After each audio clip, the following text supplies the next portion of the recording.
IV iron sa mga dialysis patient na may active infection sa kadahilan ng maaaring gamitin ng bakterya ang extra iron para dumami at mas mag-grow ito.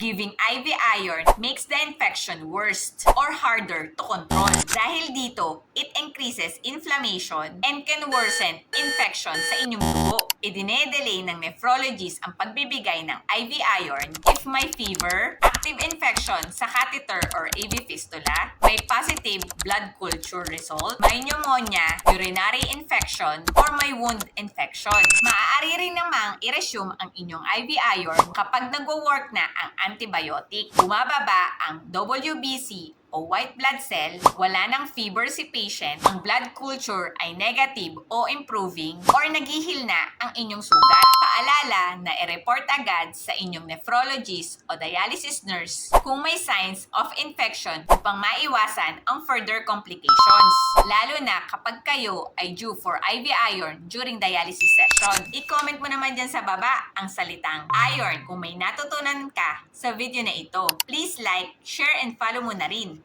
nang mas makatulong tayo sa iba. See you around mga kabato. Bye!